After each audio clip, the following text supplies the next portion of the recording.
What's good, everybody? Welcome back to the House of the Hitters. Today I want to do something a little different because I'm not doing a review, but I'm doing a follow-up to the Jordan 4 Bred Reimagined.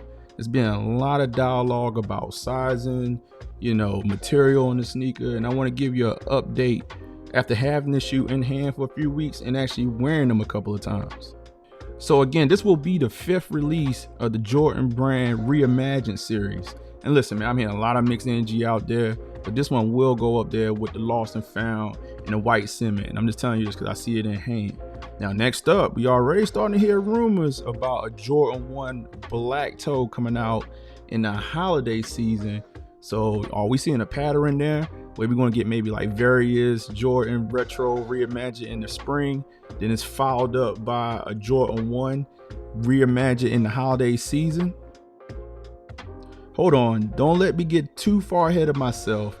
Just stick with the facts. The Jordan 4 Bred Reimagined will be released on February 17th for a retail price of $215, and that's going to be on sneakers and select retailers. And I'm telling you, do your due diligence. I'm not worrying about what people talking about. They talking about bricks. I'm not trying to hear that. Do your due diligence. There's going to be a high demand for this sneaker. Even last year, the Jordan 3 white cement was considered a brick at one point. That shoe is now going for roughly around about $350, maybe $400. So you know what's going to happen with this sneaker. So before I give you my official update of the Jordan 4 Bred Reimagined, after having them in hand and wearing them for the last few weeks, and oh listen, I was about to forget to tell you that this shoe changed my opinion about another shoe. We're going to talk about that a little bit later.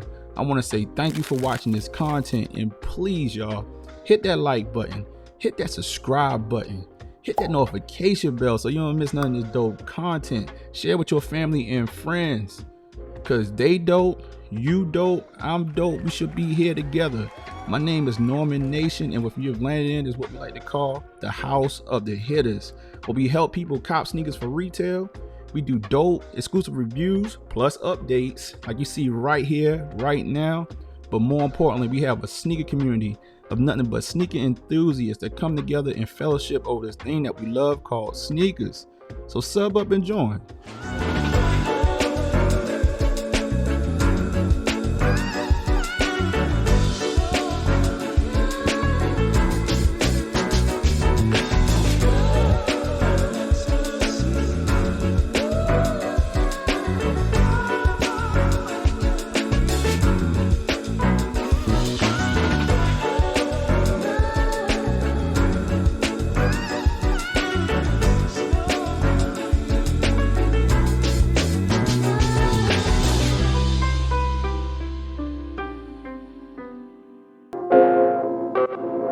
Now, while giving you an update on the Jordan 4 Bred Reimagined, I want to give you a comparison to another sneaker because I believe that's going to help folks out there. Now, on the original video, we did a comparison to the Jordan 4 Bred from 2012. But this go around, I want to do a comparison to the Jordan 4 SB that released back in 2023. Now, if you're a hitter, or you're not new to the channel, you will know that I talked a little bit of smack about the Jordan 4 SB.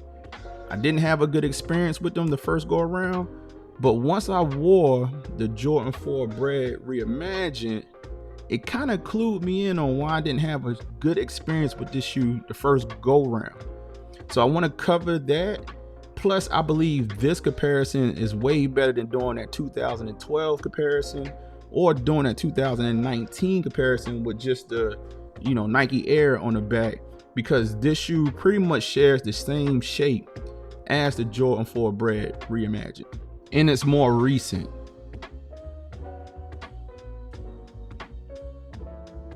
Now, first talking about the overall shape, according to Jordan Brand, on the Jordan 4 SB, they changed the shape to get improved fit and a better flick for skaters. Now, I kind of beg to differ about the improved fit, but that was the overall reason. Now, this shape right here is the original shape. So if you see pictures of the shoe from the '89 season when Jordan wore them, you will see that this shoe more resembles what he had on foot in comparison to like that 2012 pair. All right, and what we've seen over the recent years. The only main difference that you're going to see on that previous model is that they are using the suede or Durabuck material, right, that Jordan requested, that's a little bit lighter than you get with leather.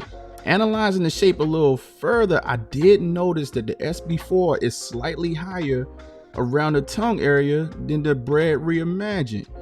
One of the other things is the pattern as well seems to be a little bit thicker on the SB4, which makes sense. So if you squeeze the tongue, which I've done a couple of times, just from index to thumb, it just feels slightly thicker on the SB4. As far as the pattern, I've tried both of these shoes on, it really makes no difference in the comfortability, which I'm gonna talk about in sizing a little bit later, but the pattern is slightly thicker on the SB4 and is a little bit higher. The other obvious changes on the uppers they made to these two is going to be on those wing tabs that's now coming in a softer plastic. On the laces, there's really virtually no difference there. I did notice that there's a difference with the rubber in the back. The SB rubber does seem to be a little softer, if you can hear the flicking, but to be honest, it's it's slightly different. When you're talking about in comparison to the 2012 model, that's TPU, this is a huge difference. This is plastic that will break on you. Now, talking about the leathers on the uppers is where the controversy starts. Now, obviously on the Bred Reimagined, there's been a lot of conversation out there about this tumbled leather not being the greatest. I can say that I do agree, but I'm not mad at it. And actually, I do like this leather versus what you get on the SB4. So again, if you was a fan of this sneaker, you're gonna still be a fan of the sneaker. Now, I will say this with the new buck on the mud guard, I kind of like that two-tone on the material versus all leather. It would have been kind of dope to see some, some black new buck suede on that mud guard, but all leather, I think it's dope. But I do get Nike, Jordan brand, y'all could have put your ankle in this one a little bit more. Flipping these shoes to their outsole, you will see that they have the same herringbone traction pattern. On the SB4, you do get gum rubber on the heel, in the toe, and into the touch. You can feel that it's definitely more grippier out there for the, the skateboarders. And listen, hold up. Let me know in the comments if you're a skateboarder and you've actually skated the 4. Because I ran to some skaters, they told me they can't skate these. I'm very curious, man. Leave a comment below. But to me, for casual wear, didn't feel much of a difference at all. So even mentioning how these feel on foot, I think we could officially move over to comfort and fit. And let's try to clear up all the questions that's out there about sizing of the sneakers so you can make the best decision when you fighting up against the bots and you're going up against everybody else on what size to get. Technically, these Jordan 4s come with all the bells and whistles that you come to expect from Jordan brand. If you're talking about like the Nike Air units, they do have them. Now, one thing to note, with the SB, they did say that they removed the Nike Air unit from the forefoot and give you more a low to the ground profile and traction that you come to expect from skateboarding. I did try to see if I could feel the difference, or if they did reapply the Air unit in the front. I cannot feel it. If it's there, I can't feel it. So it's virtually no different. When you're talking about the pattern, to be honest, I get how that applies when you're talking about skateboarding, but with this shoe in particular, I don't know if it necessarily makes the shoe more comfortable, in my opinion. Like, to me, just regular 4s without the extra padding are actually comfortable on top, as long as you can find the right size. Obviously, I think that's always the discrepancy with 4s, like what is the right size. Like on these right here, that's virtually minimum padding on the upper, but I love how these feel to the foot. So the pattern is there, but I think honestly it maybe makes more sense for skateboarding, but they went ahead and just applied it for this, for casual wear. since they've used the same shape. But to me, it doesn't improve fit. Now, you tell me if you feel different. I think it may be because my foot is a little bit more narrow, that the pattern just feels like it's there. In my opinion, the critical point and another major change that Jordan Brand did to the sneaker is that they have made the toe box more narrow, longer, and higher.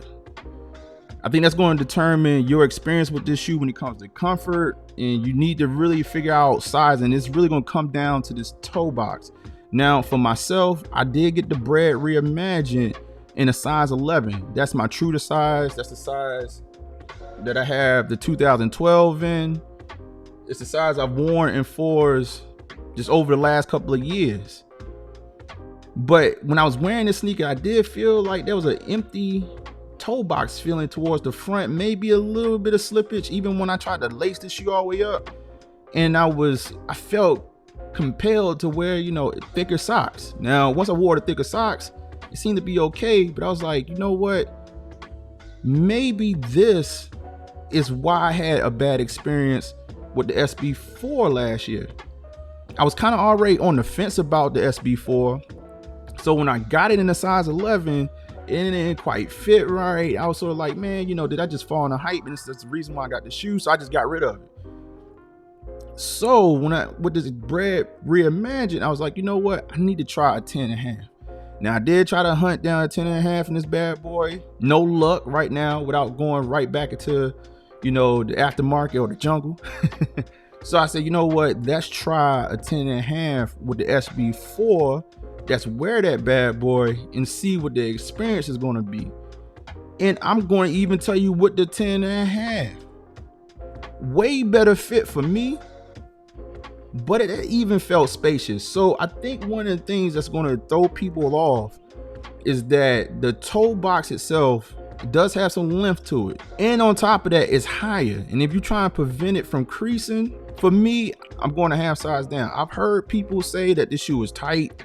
You maybe need to go up half size. I heard somebody say a full size. That's crazy in my opinion. But I think that's more so due to the pattern. And it depends on how you like to wear your shoes as well. I do like to wear my stuff a little bit snug because it just makes me feel like I got, you know, full control of the shoe type thing. But I do feel like a lot of people with narrow feet, man, especially if you're worrying about creasing, and maybe you get your crease guards and things of that sort, you're gonna want to go down half a size. And like I said, even with this shoe, the 10.5, I went down half a size and I still had that sensation of extra room in the toe box. So for me, I'm just gonna wear thicker socks. And if I was you, if you went with your true to size once the release happened, let's say you get your W, if you feel some type of way, just when you wear this shoe, just wear thicker socks. So in conclusion, the Air Jordan 4 Bred Reimagined, the Air Jordan 4 SB, they both dope sneakers, y'all. Don't let nobody fill your head up with anything they talking about. Oh, this is going to be a brick itself, a failure. Listen, all you got to do is look at history. That's all you got to do. When it comes to Bred 4s, we already know what's going to happen. And like I said, if the white cement 3s tell you anything from last year, they started out slow and look what's happening. So don't sleep. And I'm not telling you to go out there and resell your sneakers or anything like that. Worst case scenario, you sitting on something. If you get this shoe and you don't like it, but I'm quite sure you're going to get the shoe and you're going to enjoy it. Yeah, the leather is not top tier. It's not. It is GR leather. It is not a leather that you would expect from, some type of collaboration, some type of limited release. This is just the basic tumbled leather. Very similar to the tumbled leather that you received on the foam posits from last year, the red metallic. So when they started actually putting leather on there to replace the new buck. But I don't think that deters from what this sneaker is, which is dope. And if you was talking about the 4s, I said this on the original review. Y'all go ahead and check out that original review. I'm gonna put a link right here, man. Check out the original review. Cause I said it again, like if you like these, and I'm saying it now that I've even doubled back and got them, and they stand in my collection at this point, what are we talking about with this? Is this not come on. It is minimal differences, and like I said, overall the tumbled leather here, it actually looks better than the leather on the 4. Now I will say the 4 with the new buck around the toe, that's dope. But the concept of the shoe just completely replacing the new buck, suede, the Durabuck, look up what Durabuck is, of the past, and just going with leather. It's a cool concept, but let me know in the chat, man. What you think? What you think, man? Is this a dud? Is this something that you going, you ready to put your toe in? We only got a couple of weeks now until this thing actually drops for real. Again, y'all, thank you for watching this content. My name is Norman Nation, and what you've stepped into is what we like to call the house of the hitters. When we help people cop sneakers for retail, we do dope, exclusive reviews like this right here, trying to give y'all the 411 on what's going on with these, man. I know everybody's saying all kind of stuff on the internet, but more importantly, we have a dope sneaker community of nothing but sneaker enthusiasts that come together in fellowship about this thing that we love called sneakers. And you know what? I wear my shoes, man. Y'all shoe tubers out there, man, stop telling people things you ain't put the shoe on your feet, man. We need y'all to come back 2 weeks later with them things on foot and hit the fire, man. Hit the fire. Y'all thought I was gonna leave without hitting the fire? I'm still on y'all head tops. I know it's gonna been a second since I had, hit y'all with another review. I'm gonna hit the heat coming all year long, 24/7, 365, 2024. Man, listen. Appreciate y'all again, and I will see you on the next one. Peace.